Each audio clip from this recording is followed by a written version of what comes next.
Welcome back to my channel. Mayam ngasidi mayangi mafamda horror movie amakak pudun laksari. Movie asigi mamingna Atama haina kawi. Film asida explain tawu matamda soikiba lan kiba yawrabasu mayam na ngapiyo. Movie asigi ahanbada aikoina nupa ama urami. Nupa asigi mingna Rehen haina kawi. Rehen mahi masing tambal loiredana Amerikadagi thabak amagidamagta koli hairiba lam asida laklami. Rehen mafam asida laklibagi maramdi mabu hek pokpiriba mapabunggi lamga konana laiba yum ama yonabagidamagta lakpani. Lam aduda lakpagi lambida Rehena hotel amada sanglaktuna sa ama thaklami. Rehena sa thaklingai tanja aduda hotel adugi manungda ahal ama wakhanju soiraba manba ama sanglaklami. Adubu hotel adugi mapu aduna ahal adubu saiduna tanthokpirami.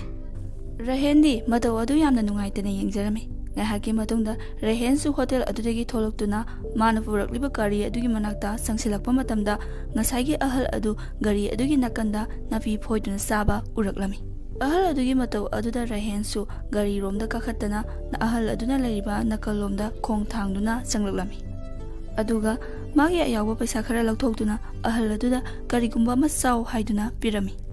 Luktaraga napi foiduna sadun lairamliba ahal adu Rehena hariba adu taraduna Rehen tamna mamai adu nongkhalaklami. Aduga ahal adu Rehen ubada momonoklami. Rehena piriba paisa adu ahal aduna low haiba yaramde. Ahal aduna Rehen lomda onsilaktuna asumna hairaklami.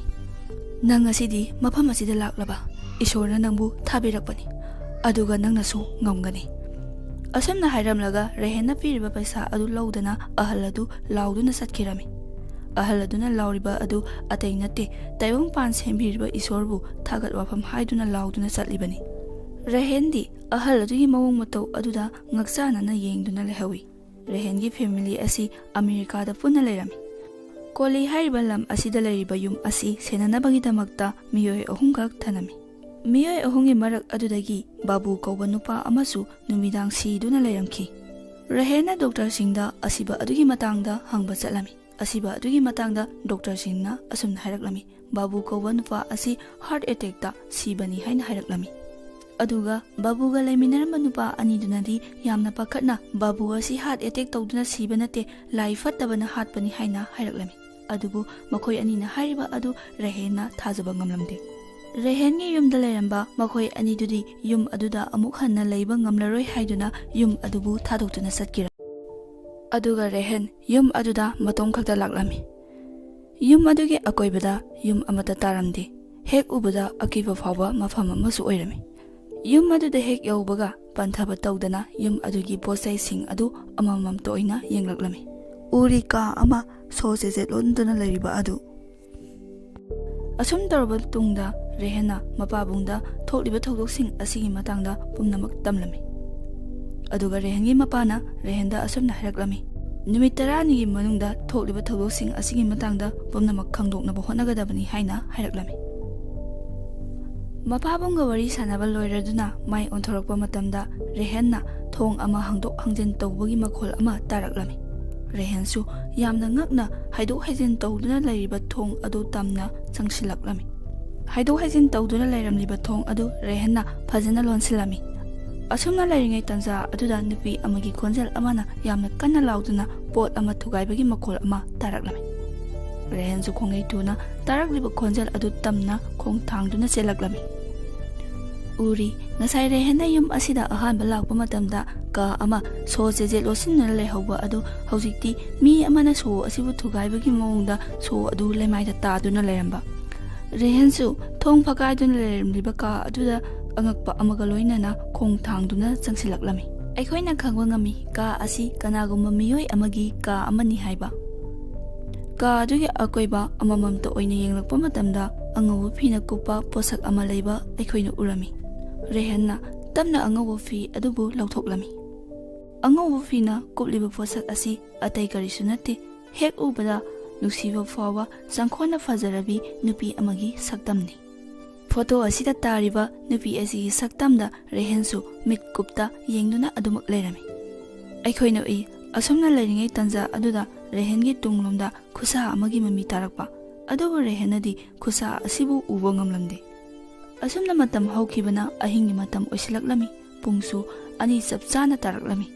ꯑꯗꯨꯕꯨ ꯁꯣꯝꯗ ꯔꯦꯍꯟꯗꯤ ꯅꯤꯡꯉꯥꯏꯗꯅ ꯁꯥꯎꯈ꯭ꯔꯕ ꯌꯨꯝ ꯑꯗꯨꯗ ꯃꯇꯣꯝ ꯈꯛꯇ ꯇꯨꯝꯂꯤ꯫ ꯈꯪꯍꯧꯗꯅ dairy ꯑꯃꯈꯛ ꯃꯇꯣꯝ ꯈꯛꯇ ꯇꯥꯔꯛꯂꯝꯃꯤ꯫ ꯔꯦꯍꯦꯟꯁꯨ ꯃꯈꯣꯜ ꯑꯗꯨꯗ ꯈꯪꯄ꯭ꯔꯦꯛ ꯈꯪꯅ ꯍꯧꯒꯠꯂꯛꯂꯝꯃꯤ꯫ ꯎꯔꯤ ꯔꯦꯍꯦꯟꯅ ꯗꯥꯏꯔꯤ ꯑꯃ ꯂꯩꯃꯥꯏꯗ ꯇꯥꯗꯨꯅ ꯂꯩꯔꯤꯕ ꯑꯗꯨ꯫ ꯔꯦꯍꯦꯟꯅ ꯐꯃꯨꯡ ꯑꯗꯨꯗꯒꯤ ꯀꯨꯝꯊꯔꯛꯇꯨꯅ ꯗꯥꯏꯔꯤ ꯑꯗꯨꯕꯨ ꯃꯐꯝ ꯆꯥꯕ ꯃꯐꯝ ꯑꯃꯗ ꯐꯖꯅ ꯊꯥꯡꯒꯠꯂꯝꯃꯤ꯫ ꯈꯪꯍꯧꯗꯅ ꯌꯨꯝ ꯃꯅꯨꯡ ꯑꯗꯨꯗꯒꯤ ꯌꯥꯝꯅ ꯅꯨꯡꯁꯤꯔꯕ ꯁꯨꯔ ꯑꯃꯈꯛ ꯇꯥꯔꯛꯂꯝꯃꯤ꯫ ꯔꯦꯍꯦꯟ ꯍꯣꯏꯒꯤ ꯌꯨꯝ ꯑꯁꯤ ꯑꯗꯨꯛꯀꯤ ꯃꯇꯤꯛ ꯆꯥꯎꯏ꯫ ꯑꯍꯤꯡꯒꯤ ꯃꯇꯝ ꯑꯣꯏꯕꯅ ꯀꯥꯁꯨ ꯃꯩ ꯑꯃꯠꯇ ꯊꯥꯟꯗꯕꯅ ꯀꯥ ꯈꯨꯗꯤꯡꯃꯛ ꯑꯃꯃꯝꯇ ꯑꯣꯏꯅ ꯌꯥꯝꯅ ꯃꯝꯂꯝꯃꯤ꯫ ꯇꯥꯔꯤ ꯁꯨꯔ ꯑꯗꯨꯗꯤ ꯑꯗꯨꯃꯛ ꯔꯦꯍꯦꯟꯁꯨ ꯀꯅꯥꯅꯣ ꯀꯅꯥꯅꯣ ꯍꯥꯏꯅ ꯍꯪꯂꯝꯃꯤ꯫ ꯑꯗꯨꯕꯨ ꯀꯅꯥ ꯑꯃꯠꯇꯅ ꯃꯥꯅ ꯍꯪꯂꯤꯕ ꯑꯗꯨꯒꯤ ꯄꯥꯎꯈꯨꯝ ꯄꯤꯔꯛꯂꯝꯗꯦ꯫ ꯈꯣꯟꯖꯦꯜ ꯑꯗꯨꯒꯤ ꯃꯥꯏꯀꯩ ꯇꯝꯅ ꯔꯦꯍꯦꯟꯁꯨ ꯈꯣꯡ ꯊꯥꯡꯖꯤꯟꯗꯨꯅ ꯆꯪꯁꯤꯜꯂꯝꯃꯤ꯫ ꯇꯟꯖꯥ ꯑꯗꯨꯗ ꯈꯪꯍꯧꯗꯅ ꯑꯃꯝꯕ ꯃꯔꯛ ꯑꯗꯨꯗꯒꯤ ꯅꯨꯄꯤ ꯑꯃ ꯌꯥꯝꯅ ꯀꯟꯅ ꯂꯥꯎꯔꯛꯄꯒꯤ ꯈꯣꯟꯖꯦꯜ ꯇꯥꯔꯛꯂꯝꯃꯤ꯫ ꯔꯦꯍꯦꯟꯁꯨ ꯇꯨꯡ ꯍꯥꯏꯐꯦꯠ ꯍꯜꯂꯝꯃꯤ ꯑꯗꯨꯒ ꯐꯟꯊꯕ ꯇꯧꯗꯅ ꯀꯥ ꯑꯗꯣꯝꯗ ꯆꯦꯟꯁꯤꯜꯂꯛꯂꯝꯃꯤ꯫ ꯃꯥꯅ ꯀꯥ ꯑꯗꯨ ꯌꯧꯗ꯭ꯔꯤꯉꯩ ꯃꯇꯝꯗ ꯀꯥ ꯑꯗꯨꯗꯒꯤ ꯃꯉꯥꯜ ꯑꯃ ꯃꯨꯁꯤ ꯃꯨꯁꯤ ꯉꯥꯜꯂꯛꯂꯝꯃꯤ ꯑꯗꯨꯒ ꯈꯪꯍꯧꯗꯅ ꯃꯉꯥꯜ ꯑꯗꯨ ꯑꯃꯨꯛ ꯃꯥꯡꯈꯤꯔꯝꯃꯤ꯫ ꯔꯦꯍꯦꯟꯗꯤ ꯌꯨꯝ ꯑꯁꯤꯗ ꯑꯍꯥꯟꯕ ꯂꯥꯛꯄꯅꯤ ꯑꯗꯨꯕꯨ ꯑꯍꯤꯡꯁꯤꯗ ꯊꯣꯛꯂꯤꯕ ꯊꯧꯗꯣꯛꯁꯤꯡ ꯑꯁꯤꯗ ꯃꯈꯣꯏꯒꯤ ꯌꯨꯝꯗ ꯂꯩꯔꯝꯕ ꯃꯤꯑꯣꯏ ꯑꯅꯤꯗꯨꯅ ꯍꯥꯏꯔꯤꯕ ꯋꯥꯐꯝ ꯑꯗꯨ ꯈꯔ ꯊꯥꯖꯕ ꯍꯧꯔꯛꯂꯝꯃꯤ꯫ ꯑꯁꯨꯝꯅ ꯃꯇꯝꯁꯨ ꯍꯧꯈꯤꯕꯅ ꯅꯣꯡ ꯉꯥꯜꯂꯛꯂꯝꯃꯤ꯫ ꯑꯌꯨꯛꯀꯤ ꯃꯇꯝꯗ ꯔꯦꯍꯦꯟ ꯌꯨꯝ ꯑꯃꯗ ꯂꯥꯛꯂꯝꯃꯤ꯫ ꯌꯨꯝ ꯑꯗꯨꯒꯤ ꯑꯍꯜ ꯑꯃꯅ ꯔꯦꯍꯦꯟꯕꯨ ꯌꯥꯝꯅ ꯐꯖꯅ ꯋꯦꯜꯀꯝ ꯇꯧꯕꯤꯔꯝꯃꯤ꯫ ꯔꯦꯍꯦꯟꯅꯁꯨ ꯑꯍꯜ ꯑꯗꯨꯗ ꯃꯥ ꯃꯁꯥꯃꯛ ꯁꯛ ꯇꯥꯛꯂꯝꯃꯤ ꯑꯗꯨꯒ ꯑꯍꯜ ꯑꯗꯨꯅꯁꯨ ꯔꯦꯍꯦꯟꯕꯨ ꯃꯁꯛ ꯈꯪꯂꯝꯃꯤ꯫ ꯑꯍꯜ ꯑꯁꯤ ꯑꯇꯩ ꯀꯅꯥ ꯅꯠꯇꯦ ꯌꯨꯝ ꯌꯣꯟꯊꯣꯛ ꯌꯣꯟꯁꯤꯟ ꯇꯧꯔꯤꯕ ꯕꯤꯖꯤꯅꯦꯁꯃꯦꯟ ꯑꯃꯅꯤ꯫ ꯔꯦꯍꯦꯟ ꯍꯣꯏꯒꯤ ꯍꯧꯖꯤꯛ ꯂꯩꯔꯤꯕ ꯌꯨꯝ ꯑꯁꯤꯁꯨ ꯑꯍꯜ ꯑꯁꯤꯒꯤ ꯃꯄꯥꯒ ꯃꯈꯣꯏꯒꯤ ꯃꯙꯧꯒ ꯇꯧꯔꯒ ꯃꯇꯝ ꯑꯃꯗ ꯂꯩꯈꯤꯕ ꯌꯨꯝ ꯑꯃꯈꯛꯅꯤ꯫ ꯑꯍꯜ ꯑꯗꯨꯅ ꯔꯦꯍꯦꯟꯗ ꯑꯁꯨꯝꯅ ꯍꯥꯏꯔꯛꯂꯝꯃꯤ꯫ ꯅꯈꯣꯏ ꯄꯨꯄꯨꯅ ꯌꯨꯝ ꯑꯗꯨ ꯆꯍꯤ 60ꯒꯤ ꯃꯃꯥꯡꯗ ꯂꯩꯈꯤꯕꯅꯤ꯫ ꯃꯤꯡꯁꯨ ꯅꯈꯣꯏꯒꯤ ꯕꯕꯥꯒꯤ ꯃꯤꯡꯗ ꯂꯩꯕꯅꯤ꯫ ꯑꯗꯣ ꯌꯨꯝ ꯑꯁꯤ ꯌꯣꯟꯗꯧꯔꯕꯅꯤꯅ ꯑꯩꯅ ꯌꯣꯟꯕ ꯂꯣꯏꯔꯒ ꯅꯪꯅ ꯑꯩꯒꯤ ꯁꯔꯨꯛ ꯈꯔ ꯈꯥꯏꯕ ꯇꯥꯕꯅꯤ꯫ ꯔꯦꯍꯦꯟꯅ ꯑꯃꯨꯛ ꯑꯩ ꯌꯨꯝ ꯑꯁꯤ ꯌꯣꯟꯕꯒꯤ ꯋꯥ ꯉꯥꯛꯇꯁꯨ ꯅꯠꯇꯦ ꯃꯐꯝ ꯑꯁꯤꯗ ꯑꯩꯅ ꯂꯥꯛꯂꯤꯕ ꯑꯁꯤ ꯍꯥꯏꯅ ꯍꯥꯏꯔꯛꯂꯝꯃꯤ꯫ ꯑꯍꯜ ꯑꯗꯨꯅ ꯑꯗꯨꯗꯤ ꯅꯪꯅ ꯍꯥꯏꯅꯤꯡꯂꯤꯕ ꯑꯁꯤꯅ ꯀꯔꯤꯅꯣ ꯍꯥꯏꯅ ꯍꯪꯂꯛꯂꯝꯃꯤ꯫ ꯔꯦꯍꯦꯟꯅ ꯑꯩꯅ ꯈꯪꯅꯤꯡꯕꯗꯤ ꯌꯨꯝ ꯑꯁꯤꯗ ꯀꯔꯤꯒꯨꯝꯕ ꯊꯧꯗꯣꯛ ꯑꯃꯗꯤ ꯊꯣꯛꯈ꯭ꯔꯦ ꯍꯥꯏꯕ ꯈꯪꯂꯝꯃꯤ꯫ ꯊꯧꯗꯣꯛ ꯑꯗꯨꯒꯤ ꯋꯥꯔꯤꯁꯤꯡ ꯑꯗꯣ ꯑꯩ ꯈꯪꯕ ꯄꯥꯝꯃꯤ꯫ ꯃꯈꯥ ꯇꯥꯅ ꯑꯃꯨꯛꯁꯨ ꯍꯥꯏꯔꯛꯂꯝꯃꯤ꯫ ꯅꯪ ꯈꯪꯕ꯭ꯔꯥ ꯌꯨꯝ ꯑꯁꯤꯗ ꯐꯠꯇꯕ ꯊꯋꯥꯏ ꯑꯃ ꯂꯩ ꯍꯥꯏꯕꯁꯤ? ꯑꯍꯜ ꯑꯗꯨꯅ ꯀꯩꯁꯨ ꯈꯟꯗꯅ ꯑꯁꯨꯝꯅ ꯍꯥꯏꯔꯛꯂꯝꯃꯤ꯫ ꯑꯗꯨꯒꯨꯝꯕ ꯋꯥꯔꯤꯗꯣ ꯅꯪ ꯊꯥꯖꯕ꯭ꯔꯥ? ꯑꯗꯨꯒꯤ ꯋꯥꯔꯤꯗꯨꯗꯤ ꯑꯉꯥꯎ ꯑꯐꯩꯅ ꯊꯥꯖꯒꯗꯕ ꯋꯥꯔꯤꯅꯤ꯫ ꯑꯗꯨꯒꯤ ꯋꯥꯔꯤꯗꯨꯗ ꯅꯪꯗꯤ ꯊꯥꯖꯔꯨꯅꯨ꯫ ꯔꯦꯍꯦꯟꯅ ꯑꯃꯨꯛ ꯑꯍꯟꯗꯨꯗ ꯑꯁꯨꯝꯅ ꯍꯥꯏꯔꯛꯂꯝꯃꯤ꯫ ꯍꯣꯏ ꯑꯩ ꯑꯁꯤꯒꯨꯝꯕ ꯂꯥꯏ ꯇꯤꯟꯁꯤꯗ ꯌꯥꯝꯅ ꯊꯥꯖꯕ ꯃꯤꯗꯤ ꯅꯠꯇꯦ ꯑꯗꯨꯕꯨ ꯑꯩ ꯏꯃꯤꯠ ꯏꯈꯣꯡꯅ ꯎꯕ ꯄꯣꯠꯁꯛꯇꯗꯤ ꯑꯩ ꯊꯥꯖꯩ꯫ ꯑꯍꯜ ꯑꯗꯨꯅ ꯍꯥꯏꯐꯦꯠ ꯅꯣꯛꯇꯨꯅ ꯑꯁꯨꯝꯅ ꯍꯥꯏꯔꯛꯂꯝꯃꯤ꯫ ꯅꯪꯕꯨ ꯅꯤꯁꯥꯒ ꯆꯥꯔꯨꯔꯕ꯭ꯔꯣ? ꯃꯔꯤ ꯃꯈꯣꯡ ꯁꯝꯅꯗꯕ ꯋꯥ ꯌꯥꯝ ꯉꯥꯡꯉꯤꯗꯨꯕꯣ? ꯂꯥꯏꯔꯤꯛ ꯂꯥꯏꯁꯨꯒꯤ ꯃꯉꯥꯜ ꯐꯪꯗꯕ ꯃꯤꯒꯤ ꯋꯥꯉꯥꯡꯅꯤ ꯅꯪꯅ ꯉꯥꯡꯂꯤꯗꯣ꯫ ꯔꯦꯍꯦꯟꯅ ꯑꯃꯨꯛ ꯑꯩ ꯅꯤꯁꯥ ꯆꯥꯕ ꯃꯤ ꯅꯠꯇꯦ MBA ꯂꯣꯏꯔꯕ ꯃꯤꯁꯛ ꯑꯃꯅꯤ꯫ ꯅꯪꯅ ꯑꯩꯉꯣꯟꯗ ꯀꯔꯤꯒꯨꯝꯕ ꯍꯥꯏꯗꯣꯛꯇꯕ ꯋꯥꯐꯝ ꯑꯃꯗꯤ ꯌꯨꯝ ꯑꯁꯤꯗ ꯂꯩ ꯍꯥꯏꯕ ꯑꯩ ꯈꯪꯏ꯫ ꯑꯍꯜ ꯑꯗꯨꯅ ꯑꯃꯨꯛ ꯌꯣꯟꯗꯧꯔꯤꯕ ꯌꯨꯝ ꯑꯁꯤ ꯅꯈꯣꯏꯒꯤꯅꯤ꯫ ꯌꯨꯝ ꯑꯁꯤꯗ ꯐꯠꯇꯕ ꯇꯃꯥ ꯂꯩ ꯍꯥꯏꯔꯕꯗꯤ ꯅꯈꯣꯏꯒꯤ ꯌꯨꯝ ꯑꯁꯤ ꯀꯅꯥꯅ ꯂꯩꯕꯤꯒꯅꯤ? ꯅꯪꯅ ꯌꯨꯝ ꯑꯗꯨꯗ ꯌꯥꯝꯅ ꯆꯤꯡꯅꯕ ꯇꯥꯔꯕꯗꯤ ꯌꯨꯝ ꯑꯁꯤꯗ ꯐꯠꯇꯕ ꯑꯇꯃꯥ ꯂꯩ ꯍꯥꯏꯕꯒꯤ ꯄ꯭ꯔꯨꯞ ꯄꯤꯌꯨ꯫ ꯑꯍꯜ ꯑꯗꯨꯒꯤ ꯋꯥꯐꯝ ꯑꯗꯨꯗ ꯔꯦꯍꯦꯟꯁꯨ ꯌꯥꯝꯅ ꯊꯨꯅ ꯌꯨꯝ ꯑꯗꯨꯗ ꯂꯥꯛꯂꯝꯃꯤ ꯑꯗꯨꯒ ꯌꯨꯝ ꯀꯥ ꯈꯨꯗꯤꯡꯒꯤ ꯀꯦꯃꯦꯔꯥ ꯐꯤꯠ ꯇꯧꯔꯝꯃꯤ꯫ ꯑꯗꯨꯒ ꯔꯦꯍꯦꯟꯅ ꯑꯍꯤꯡ ꯇꯨꯝꯗꯕ ꯃꯈꯩ ꯉꯥꯏꯗꯨꯅ ꯂꯩꯔꯝꯈꯤ꯫ ꯑꯗꯨꯕꯨ ꯄꯨꯡ 3 ꯇꯥꯔꯛꯄ ꯃꯇꯝꯗ ꯔꯦꯍꯦꯟ ꯉꯥꯏꯍꯥꯛ ꯎꯏꯊꯔꯝꯃꯤ꯫ ꯃꯇꯝ ꯑꯗꯨꯗ ꯄꯤꯌꯥꯅꯣꯒꯤ ꯌꯥꯝꯅ ꯅꯨꯡꯁꯤꯔꯕ ꯁꯨꯔ ꯑꯃꯈꯛ ꯇꯥꯔꯛꯂꯝꯃꯤ꯫ ꯔꯦꯍꯦꯟꯁꯨ ꯇꯨꯝꯂꯝꯕꯗꯒꯤ ꯃꯤꯠ ꯁꯤꯡꯂꯛꯈꯤ ꯑꯗꯨꯒ ꯁꯨꯔ ꯑꯗꯨꯒꯤ ꯃꯇꯨꯡ ꯏꯟꯅ ꯈꯣꯡ ꯊꯥꯡꯗꯨꯅ ꯂꯥꯛꯂꯝꯃꯤ꯫ ꯃꯥꯅ ꯎꯏ ꯀꯥ ꯑꯃꯗ ꯅꯨꯄꯤ ꯑꯃꯅ ꯄꯤꯌꯥꯅꯣ ꯈꯣꯡꯗꯨꯅ ꯏꯁꯩ ꯁꯛꯇꯨꯅ ꯂꯩꯔꯤꯕ ꯑꯗꯨ꯫ ꯌꯥꯝꯅ ꯊꯨꯅ ꯔꯦꯍꯦꯟꯅ ꯊꯣꯡ ꯑꯗꯨꯕꯨ ꯍꯥꯡꯗꯣꯛꯂꯝꯃꯤ ꯑꯗꯨꯕꯨ ꯊꯣꯡ ꯑꯗꯨꯅ ꯍꯥꯡꯗꯣꯔꯛꯄ ꯃꯇꯝꯗꯗꯤ ꯅꯨꯄꯤ ꯑꯗꯨꯗꯤ ꯂꯩꯔꯝꯈꯤꯗꯦ꯫ ꯑꯁꯨꯝꯅ ꯂꯩꯔꯤꯉꯩ ꯔꯦꯍꯦꯟꯒꯤ ꯇꯨꯡꯗ ꯀꯅꯥꯒꯨꯝꯕ ꯑꯃꯅ ꯅꯨꯄꯤ ꯑꯃꯕꯨ ꯅꯝꯖꯥ ꯅꯝꯊꯦꯛꯅꯕꯒꯤ ꯃꯇꯧꯒꯨꯝꯅ ꯂꯥꯎꯗꯨꯅ ꯆꯦꯟꯈꯤꯔꯝꯃꯤ꯫ ꯔꯦꯍꯦꯟꯁꯨ ꯈꯣꯡꯂꯩ ꯊꯨꯅ ꯅꯨꯄꯤ ꯑꯗꯨꯒꯤ ꯃꯇꯨꯡ ꯏꯟꯅ ꯇꯥꯟꯅꯔꯛꯂꯝꯃꯤ꯫ ꯈꯪꯍꯧꯗꯅ ꯀꯥ ꯑꯃ ꯊꯣꯡ ꯃꯇꯣꯝꯗ ꯂꯣꯟꯁꯤꯟꯈꯤꯔꯝꯃꯤ꯫ ꯀꯥ ꯑꯗꯨꯒꯤ ꯃꯅꯨꯡꯗ ꯅꯨꯄꯤ ꯑꯃ ꯀꯅꯥꯒꯨꯝꯕ ꯃꯤꯑꯣꯏ ꯑꯃꯅ ꯅꯝꯖꯥ ꯅꯝꯊꯦꯛꯅꯕꯒꯤ ꯃꯑꯣꯡ ꯑꯣꯏꯅ ꯎꯔꯛꯂꯝꯃꯤ꯫ ꯔꯦꯍꯦꯟꯁꯨ ꯊꯣꯡ ꯑꯗꯨꯕꯨ ꯍꯥꯡꯗꯣꯛꯅꯕ ꯌꯥꯝꯅ ꯀꯟꯅ ꯍꯣꯠꯅꯔꯝꯃꯤ ꯑꯗꯨꯕꯨ ꯊꯣꯡ ꯑꯗꯨ ꯍꯥꯡꯗꯣꯛꯄ ꯉꯝꯂꯝꯗꯦ꯫ ꯎꯄꯥꯏ ꯑꯃ ꯇꯧꯗꯨꯅ ꯔꯦꯍꯦꯟꯅ ꯄꯣꯠꯁꯛ ꯑꯃꯅ ꯊꯣꯡ ꯑꯗꯨ ꯊꯨꯒꯥꯏꯒꯦ ꯍꯥꯏꯗꯨꯅ ꯇꯧꯕ ꯃꯇꯝꯗ ꯈꯪꯍꯧꯗꯅ ꯊꯣꯡ ꯑꯗꯨ ꯃꯇꯣꯝ ꯈꯛꯇ ꯍꯥꯡꯗꯣꯔꯛꯂꯝꯃꯤ꯫ ꯄꯟꯊꯕ ꯇꯧꯗꯨꯅ ꯀꯥ ꯑꯗꯨꯗ ꯀꯅꯥ ꯂꯩꯒꯦ ꯍꯥꯏꯗꯨꯅ ꯌꯦꯡꯂꯝꯃꯤ ꯑꯗꯨꯕꯨ ꯀꯥ ꯑꯁꯤꯗ ꯀꯅꯥ ꯑꯃꯠꯇ ꯂꯩꯔꯝꯗꯦ꯫ ꯑꯁꯨꯝꯅ ꯂꯩꯔꯤꯉꯩ ꯄꯣꯠꯁꯛ ꯑꯃꯅ ꯔꯦꯍꯦꯟ ꯇꯝꯅ ꯇꯥꯔꯛꯂꯝꯃꯤ꯫ ꯔꯦꯍꯦꯟꯁꯨ ꯃꯁꯥ ꯉꯥꯛꯊꯣꯛꯅꯕ ꯆꯣꯡꯊꯣꯛꯅꯕ ꯍꯣꯠꯅꯔꯝꯃꯤ ꯑꯗꯨꯒ ꯄꯣꯠꯁꯛ ꯑꯗꯨꯅ ꯔꯦꯍꯦꯟꯒꯤ ꯃꯈꯨꯠꯄꯨꯁꯨ ꯌꯥꯝꯅ ꯊꯤꯅ ꯁꯣꯛꯍꯜꯂꯝꯃꯤ꯫ ꯑꯌꯨꯛ ꯑꯉꯟꯕꯅꯤ ꯔꯦꯍꯦꯟꯅ ꯉꯔꯥꯡ ꯃꯥꯅ ꯀꯦꯃꯦꯔꯥ ꯔꯦꯀꯣꯔꯗ ꯇꯧꯈꯤꯕꯁꯤꯡ ꯑꯗꯨ ꯆꯦꯛ ꯇꯧꯔꯝꯃꯤ ꯑꯗꯨꯕꯨ ꯀꯦꯃꯦꯔꯥ ꯑꯗꯨꯗ ꯀꯔꯤꯒꯨꯝꯕ ꯃꯌꯦꯛ ꯑꯃꯠꯇ ꯇꯥꯔꯝꯈꯤꯗꯦ꯫ ꯑꯁꯨꯝꯅ ꯂꯩꯔꯤꯉꯩ ꯀꯅꯥꯒꯨꯝꯕ ꯃꯤꯑꯣꯏ ꯑꯃꯅ ꯌꯨꯝ ꯃꯅꯨꯡ ꯑꯗꯨꯗꯒꯤ ꯀꯔꯤꯒꯨꯝꯕ ꯑꯃ ꯄꯨꯗꯨꯅ ꯆꯦꯟꯈꯤꯔꯝꯃꯤ꯫ ꯔꯦꯍꯦꯟꯁꯨ ꯅꯨꯄꯥ ꯑꯗꯨꯕꯨ ꯇꯥꯟꯅꯔꯝꯃꯤ꯫ ꯅꯨꯄꯥ ꯑꯁꯤ ꯑꯇꯩ ꯀꯅꯥ ꯅꯠꯇꯦ ꯃꯃꯥꯡꯗ ꯔꯦꯍꯦꯟꯅ ꯊꯦꯡꯅꯈꯤꯕ ꯑꯍꯜ ꯑꯗꯨꯅꯤ꯫ ꯅꯨꯄꯥ ꯑꯗꯨꯕꯨ ꯔꯦꯍꯦꯟꯅ ꯐꯥꯔꯝꯈꯤ ꯑꯗꯨꯒ ꯑꯁꯨꯝꯅ ꯍꯥꯏꯔꯝꯃꯤ, "ꯀꯔꯤꯅꯣ ꯅꯪꯅ ꯄꯨꯗꯨꯅ ꯆꯦꯜꯂꯤꯕꯗꯣ?" ꯑꯍꯜ ꯑꯗꯨꯅ, "ꯑꯩꯅ ꯄꯨꯔꯤꯕ ꯑꯁꯤ ꯃꯩꯈꯦꯠꯅꯤ."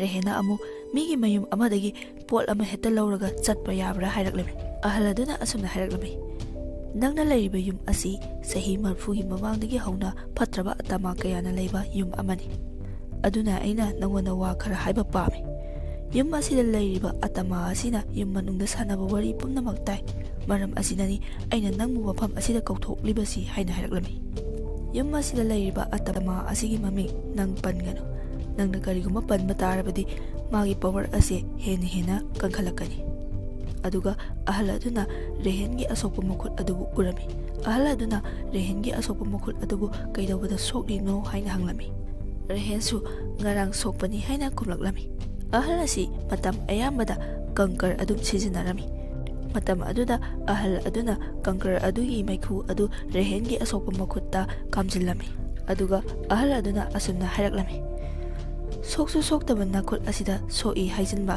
ꯅꯪ ꯅꯆꯤꯟ ꯌꯥꯝꯅ ꯊꯤ" ꯍꯥꯏꯗꯨꯅ ꯆꯠꯈꯤꯔꯝꯃꯤ꯫ ꯔꯦꯍꯦꯟꯁꯨ ꯑꯉꯛꯄ ꯑꯃꯒ ꯂꯣꯏꯅꯅ ꯃꯥꯒꯤ ꯑꯁꯣꯛꯄ ꯃꯈꯨꯠ ꯑꯗꯨꯕꯨ ꯍꯥꯡꯗꯣꯛꯇꯨꯅ ꯌꯦꯡꯂꯝꯃꯤ꯫ ꯑꯆꯨꯝꯕꯅꯤ, ꯑꯍꯜ ꯑꯗꯨꯅ ꯍꯥꯏꯔꯤꯕ ꯑꯗꯨ ꯃꯥꯒꯤ ꯃꯈꯨꯠ ꯉꯔꯥꯡ ꯑꯗꯨꯛ ꯊꯤꯅ ꯁꯣꯛꯈ꯭ꯔꯕ ꯑꯗꯨ ꯉꯁꯤ ꯀꯔꯤꯁꯨ ꯇꯧꯗꯕ ꯑꯃꯒꯨꯝ ꯂꯩꯔꯝꯈꯤ꯫ ꯑꯗꯨꯒ ꯔꯦꯍꯦꯟꯅ ꯆꯠꯈ꯭ꯔꯕ ꯑꯍꯜ ꯑꯗꯨꯕꯨ ꯌꯥꯝꯅ ꯉꯛꯅ ꯌꯦꯡꯂꯝꯃꯤ꯫ ꯊꯣꯛꯂꯤꯕ ꯊꯧꯗꯣꯛ ꯑꯁꯤꯗ ꯔꯦꯍꯦꯟ ꯇꯨꯃꯤꯟꯅ ꯋꯥꯈꯜ ꯑꯃꯗ ꯎꯪꯗꯨꯅ ꯐꯝꯂꯝꯃꯤ꯫ ꯑꯁꯨꯝꯅ ꯁꯨꯝ ꯐꯝꯂꯛꯄꯗ ꯄꯨꯡ ꯐꯅ ꯊꯦꯡꯖꯤꯜꯂꯛꯂꯕ ꯃꯆꯤ ꯂꯦꯡꯗ ꯔꯦꯍꯦꯟ ꯐꯝꯗꯨꯅ ꯂꯩꯔꯝꯃꯤ꯫ ꯔꯦꯍꯦꯟꯒꯤ ꯇꯨꯡꯂꯣꯝꯗ ꯗꯥꯏꯔꯤ ꯑꯃꯈꯛ ꯇꯥꯔꯛꯂꯝꯃꯤ꯫ ꯔꯦꯍꯦꯟꯁꯨ ꯗꯥꯏꯔꯤ ꯑꯗꯨꯕꯨ ꯂꯩꯃꯥꯏꯗꯒꯤ ꯈꯨꯟꯒꯠꯂꯝꯃꯤ꯫ ꯗꯥꯏꯔꯤ ꯑꯗꯨ ꯂꯧꯈꯠꯂꯛꯄꯒꯤ ꯃꯇꯝꯗ ꯗꯥꯏꯔꯤ ꯑꯗꯨꯒꯤ ꯃꯅꯨꯡꯗꯒꯤ ꯆꯤꯊꯤ ꯑꯃꯈꯛ ꯇꯥꯔꯛꯂꯝꯃꯤ꯫ ꯆꯤꯊꯤ ꯑꯗꯨꯕꯨ ꯔꯦꯍꯦꯟꯅ ꯂꯧꯈꯠꯇꯨꯅ ꯃꯐꯝ ꯆꯥꯕ ꯃꯐꯝ ꯑꯃꯗ ꯐꯖꯅ ꯐꯝꯗꯨꯅ ꯄꯥꯕ ꯍꯧꯔꯛꯂꯝꯃꯤ꯫ ꯆꯤꯊꯤ ꯑꯁꯤ ꯅꯨꯄꯤ ꯑꯁꯤꯒꯤ ꯍꯦꯛ ꯄꯣꯛꯄꯤꯕ ꯃꯃꯥ ꯃꯄꯥꯗ ꯏꯔꯝꯕ ꯆꯤꯊꯤ ꯑꯃꯈꯛꯅꯤ꯫ ꯃꯌꯥꯝ ꯑꯗꯨꯗꯤ ꯆꯤꯊꯤ ꯑꯁꯤꯗ ꯀꯔꯝꯅ ꯏꯔꯤꯕꯅꯣ ꯍꯥꯏꯕꯗꯨ ꯃꯌꯥꯝ ꯄꯨꯟꯅ ꯌꯦꯡꯃꯤꯟꯅꯔꯁꯤ꯫ ꯅꯨꯄꯤ ꯑꯁꯤꯒꯤ ꯃꯃꯤꯡꯅ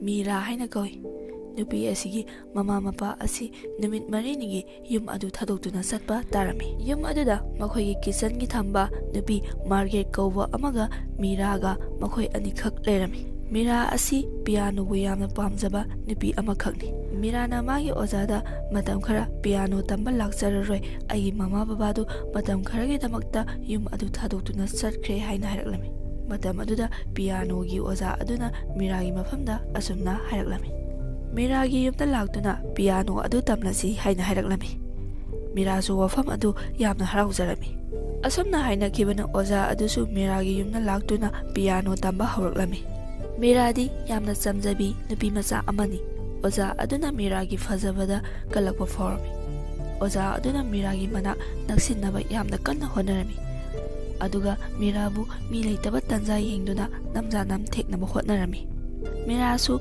ꯃꯁꯥ ꯀꯟꯖꯅꯕ ꯍꯣꯠꯅꯕꯗ ꯑꯣꯖꯥ ꯑꯗꯨꯕꯨ ꯅꯥꯀꯟꯗ ꯂꯩꯔꯝꯕ ꯄꯣꯠꯁꯛ ꯑꯃꯅ ꯑꯣꯖꯥ ꯑꯗꯨꯒꯤ ꯃꯀꯣꯛꯇ ꯊꯣꯝꯈꯤꯔꯝꯃꯤ ꯑꯗꯨꯒ ꯑꯣꯖꯥ ꯑꯗꯨ ꯃꯐꯝ ꯑꯗꯨꯗ ꯁꯤꯈꯤꯔꯝꯃꯤ꯫ ꯃꯤꯁꯤ ꯑꯁꯤꯒꯤ ꯃꯇꯥꯡꯗ ꯄꯨꯂꯤꯁ ꯂꯥꯛꯇꯨꯅ ꯋꯥꯍꯪ ꯄꯥꯎꯍꯪ ꯀꯌꯥ ꯑꯃ ꯁꯤꯈ꯭ꯔꯕ ꯑꯣꯖꯥ ꯑꯁꯤꯒꯤ ꯃꯤꯡꯅ ꯑꯅꯟ ꯍꯥꯏꯅ ꯀꯧꯏ꯫ ꯑꯣꯖꯥ ꯑꯅꯟꯅ ꯁꯤꯈꯤꯕ ꯅꯨꯃꯤꯠꯇꯒꯤ ꯃꯤꯔꯥꯒꯤ ꯃꯪꯗ ꯑꯣꯖꯥ ꯑꯅꯟꯒꯤ ꯑꯇꯃꯥꯅ ꯂꯥꯛꯇꯨꯅ ꯃꯤꯔꯥꯕꯨ ꯑꯣꯠꯄ ꯍꯧꯔꯛꯂꯝꯃꯤ ꯑꯗꯨꯒ ꯃꯤꯔꯥꯒꯤ ꯌꯨꯝꯒꯤ ꯒꯥꯔꯤ ꯗ꯭ꯔꯥꯏꯚꯔ ꯑꯣꯏꯗꯨꯅ ꯂꯩꯔꯤꯕ ꯅꯨꯄꯥ ꯑꯃꯁꯨ ꯁꯤꯗꯨꯅ ꯂꯩꯕ ꯊꯦꯡꯅꯔꯛꯂꯝꯃꯤ꯫ ꯃꯤꯔꯥꯅ ꯃꯥꯒꯤ ꯍꯦꯛ ꯄꯣꯛꯄꯤꯕ ꯃꯃꯥ ꯃꯄꯥꯗ ꯄꯥꯎ ꯄꯤꯒꯦ ꯍꯥꯏꯔꯕꯁꯨ ꯄꯥꯎ ꯄꯤꯐꯝ ꯂꯩꯔꯝꯈꯤꯗꯦ꯫ ꯃꯤꯔꯥꯁꯨ ꯑꯁꯨꯝꯅ ꯁꯨꯝ ꯋꯥꯈꯜ ꯄꯤꯛꯁꯤꯜꯂꯛꯄꯗꯒꯤ ꯃꯁꯥ ꯃꯇꯣꯝꯇ ꯊꯧꯔꯤ ꯌꯥꯟꯗꯨꯅ ꯁꯤꯈꯤꯔꯝꯃꯤ꯫ ꯆꯤꯊꯤ ꯑꯁꯤ ꯃꯤꯔꯥꯅ ꯁꯤꯔꯝꯗꯥꯏꯗ ꯃꯥꯒꯤ ꯍꯦꯛ ꯄꯣꯛꯄꯤꯕ ꯃꯃꯥ ꯃꯄꯥꯗ ꯏꯔꯝꯕ ꯆꯤꯊꯤ ꯑꯃꯈꯛꯅꯤ꯫ ꯔꯦꯍꯦꯟꯁꯨ ꯆꯤꯊꯤ ꯑꯁꯤ ꯄꯥꯔꯨꯕꯗꯒꯤ ꯃꯥꯒꯤ ꯋꯥꯈꯜ ꯑꯗꯨꯛꯀꯤ ꯃꯇꯤꯛ ꯅꯨꯡꯉꯥꯏꯔꯝꯈꯤꯗꯦ ꯃꯃꯤꯠꯇꯒꯤ ꯃꯄꯤ ꯇꯥꯗꯨꯅ ꯐꯧ ꯀꯞꯄꯝꯃꯤ꯫ ꯑꯗꯨꯒ ꯃꯤꯔꯥꯒꯤ ꯀꯥꯗ ꯂꯩꯕ ꯃꯤꯔꯥꯒꯤ ꯊꯋꯥꯏ ꯌꯥꯎꯗ꯭ꯔꯕ ꯐꯣꯇꯣ ꯑꯗꯨꯕꯨ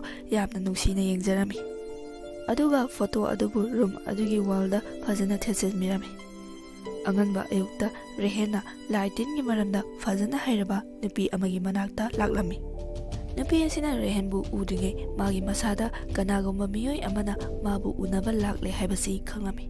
Aduga Rehen makhoi ani tongalba ka amada wari sanarami. Rehena mana ukiba thengnakiba Miragi siti amata sithadana nupi aduda lirami. Nupi aduna su wari adu yamna nungaite haina solami. Nupi aduna numidangi matamda soidana lakke haina hairaklami. Asumna nupi adusu numidangi matamda Rehengi yumda laklami. Rehengi yum adu sanglakpa matamda nupi adugi masada khara khawdok saba ama phawrami. Aduga yum adugi mathakta nupi adu yamna khonglei thuna sengkhalami. Aduga misu leinadaba ka amada sangaklami. Aduga nupi adu mamit sejet usilami. Asumna hairaklami. Ka asi manungda box amakhak leiramgani. Box adugi manungda posak ama yawbani madu lauthorau haina hairaklami. Rehenna box amagi manungdagi projector ama lauthoklami. Projector adubu lauthokduna kapami. Makhoina yengliba video asi matam amada Mirana angang oringai matamda piano khongmagi sakdam amani. Masida sunatana Miragi fajaraba khonjen adugi surda mipum khundima ngaunarami. Asumna yenglingai makhoina thariba video adu yaramkhide. Yadriba mafam aduda Rehenna sangduna semnaba yamna kana hotnarami. Matam aduda nupi adugi masada tuzungwa ama phawrami. Rehen su nupi adugi matau aduda kari tawrage haina hanglami. Nupi aduna yamna pakhana asumna hairaklami. Phatraba atama asi aikhoigi inakta leire. Nupi adu ka manung aduda leiba ngamdraduna makhada khonglei thuna sentharaklami. Rehenna nupi adubu khamnaba yamna kana hotnarami. Magi mateng amukasu nijarami. Nupi aduna pakhana asumna hairaklami. Nang phatraba atama asigi maming pangano sahi marfugi mamangdagi Miragi thawai asi atama asina fajinduna thamli. Miragi atama asi ngasi babu santi phangdri. Phatraba atama asi asugi matik power kale. Magi maming karigumba panba tarabadi magi power ase hena kankhalai. Aduga nangsu yum asi thadokduna chatnaba hono natrabadi nang awafamda soidana taragani. Tu nangi tungda phatraba atama adu leptuna leire. Masi hairamlaga nupi adu yamna thuna chatkhirami. Rehendi yum adubu thadokduna chatpa ngamlamdi. Yum aduda mai onsinduna changlaklami. Asawa amago loinana phatraba atama adui maming panduna hanjin korami. Ngahaki matungda yum aduda thalamba mai pumnamak mutkhirami. Aduga nakanda lairamliba TV adusu matung khakta tharaklami. Tunglomdagi nupi amana yamna kanna lauduna senkhirami. Rehenna tung onthokduna yenglakpa matamda phatraba oja anangi thawaina Rehenmu hatnaba honaraklami. Aduga thawai adu amung mangkhirami. Aduga Rehenna thong adubo hangdoknaba yamna kanna hotnarami. Asumna hotnaringe yum adugi manungdagi mangal amakhak ngalaklami. Mangal adugi maraktagi Miragi atama adusu thoklaklami. Aduga Rehenda Miragi atamana asumna hairaklami. Nangna aigidamakta wabiriba mayam aduna hena phatraba atama asina aibu otbe hele. Mana sahi marfugi mamangdagi ngasi phawa otuna lakli. Masi hairamlaga Miragi atama adu mangkhirami. Aduga Mirana kap lawagi khonjentana yum adu nilamki. Rehensu yamna nungaitana yum adu yengna tunghalaklami. Rehenna mikap tholokpa matamda yum adugi mapanda hipduna leirami. Aduga magi nakanda su mana mamangda thengnakhiba ahal adusu famduna leirami. Ai hauji kari tawgani Miragi thawaina ingna sikna lairamlena leinaba karamno oja anangi phatraba atama asibu manghangani. Ahal aduna asumna hairaklami. Nangna tawgadoriba thabak asi araiba thabak amadi natte. Nangna Miragi punsibu kanba pamlabadi yum asida amuk hana nang khong thangduna sangsilo. Rehensu ahal aduna haiba aduda yum aduda mai onsilaktuna khong thangduna sangsilami. Tunglomdagi ahal aduna maikhu ama Rehen tamna kamlakki. Aduga maikhu aduna Rehengi masal pumba yongkhirami. Lonana lairamliba thong adusu matung khakta hanglaki. Aduga Mirana sizinaramba piano adu Rehenna khonglami. Asum khongbada Rehensu itharami. Aduga mana mikap tholokpa matamdadi angakpana pik thalami. Maramdi yum asida mi leinabagumna newspaper amadi thakpa loiraba sa kap leiba uramki. Rehensu angakpa amaga loinana yenglaklami. Mani sumi Rehen hauzik sahi marfugi mamangi matamda laklami. Maramdi Miragi punsi kannabagidamakta. Mana urami Miragi mama mapana numit marini gidamakta yum adu thadokduna sakhiba numit adu. Rehenna yum adudagi senthoroktuna mapangi ahong saktam adu urami. matam amagi ingsiklaba khungang amagi sakdamni aduga Rehenna sum lakpada oza Anandgi yum yoksilaki Rehenna tarami oza Anandna Mirada wa khara haiba haiba wafam asi atai karisu nate noma oza Ananda Mirana matam khara piano tamba laklaroi haiba matamda oza Anandna makhoi yumna laktuna tamsi hairakibaduni Rehenna khalami oza Anandna Miragi izatpu temsingnadaba tarabadi oza Anand asi Mirana kaidongda haloi aduna hayeng lakadawriba numit asida Mirabu kupsen senagi haina khalami Mirasu oza Anandgi mayumdagi yamna harauna thoklaklami Rehensu Miragi matuk inaduna tumina laklami Mirana chatlamadagi khangudana chapleki matab aduda Rehensu u amagi marumda tasinduna lotlami Mirana kanano adugi u marumda lotlibado ai khangi yamna thuna thoklu haina hairaklam Miragi wa aduda Rehensu yamna ngakna u marum adudagi thoklaklami Mirana nang kanano haina hanglami Rehenna angakpa amaga loinana aini hairami kaino aina haiba mi bu leibro nangi naminga amata thondrabo haina hairaklam aduga Rehenna magi maming asengba adu hairamki asumna wari kaya ama sanarami Mirana Rehensi makhogi lamgi mi mande atopa lamdagi lakpa mi mali haiduna noklami numit asidagi makhoi ani sakhang mai khangnarami matangi numitadi oza Anandsu hainakibagi matung inna Miragi mayumda laklami aduga Mirabu oza Anandna piano tamba hauраklami oza Anandna Mirada nattaba mi yengba hauраklami oza Anandna Miragi manaktasu yamna naksinnanaba honarami khangawdana Rehen Miragi yumda laklamki oza Anandna khalamba wakhal pumnamak kaikhirami oza Anandna Rehenbu mapanda leinaba haina hairaklami Rehenna ma karigidamakta mapanda leiduno ka asida adumak leiba kai hain hanglami oza Anandna aikhoina tawriba thabak asi phagi nate mi amata ka asida leibo yaroi hain hairaklami oza Anandgi wafam aduda Mirasu yamna ngakna yenglami Rehensu oza adugi wa aduda mapanda famduna Mirabu senarage haina khalami asumna laringe matamda Mirabu oza Anandna namja namtheknabagi khonjen taraklami Rehensu yamna thuna ka aduda sensilaklami oza Anandna Rehengi makokta kariguma posak amana thomloklami Rehenna asokpa adugi zaina khanglinge matam aduda Mirabu oza Anandna ka amada singsinduna thong adu lonsinkirami Rehenna phanakanna oza Anandbu Miragi khutta sidana honarami Mirana oza Anandbu halamki mataw aduda Rehen aduki matik wakhan yamna nungairamkhide mathangi numitta Rehenna mikap tholakpa matamda Rehen doctor amada leiramki magi manaktasu Mira leiramki makhoi wari khara sanaraduna Mirasu mayumda hankirami numidangi matamni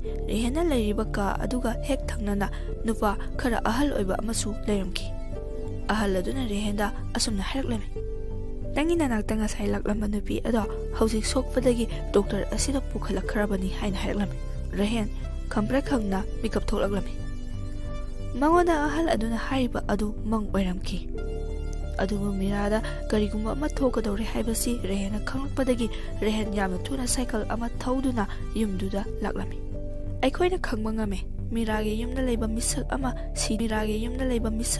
siduna leiramba mathangi sinda Rehenna Mira amadi Margeta asamna hailaklami aidi nakhoigi zuki mi nati aikhoigi zukka nakhoigi zukka manade aina nakhoigi zukta lakliba asi atai karigi sunate Miragi damakta ai ngasi nakhoigi zuk asida laklibani aduga Miragi punsida khudong thiba lakadaba sing adubu makhoi anida amata sithadana hairamki adubu Rehenna hairibu wafam adu makhoina thajaba ngamlamde makhoina sanaribu wari asi phatraba oza Anandgi thawaina tai haiba Rehenna khanglami Rehenna Miragi manak yamna nakna sangsinduna Miragi nakong mayada tumina hailaklami nakanna leiriba pukri asoba asigi manakta hore numidang lau haina Rehenna hairamagi matung inna Mirasu laklami Rehenna Miragi punsida thokadaba thaudoksing adugi matangda amata sithadana hairami adubu Mirana madu oithokpa yaroi haiduna Rehenna hairibu wafam adu thajraba ngamlamde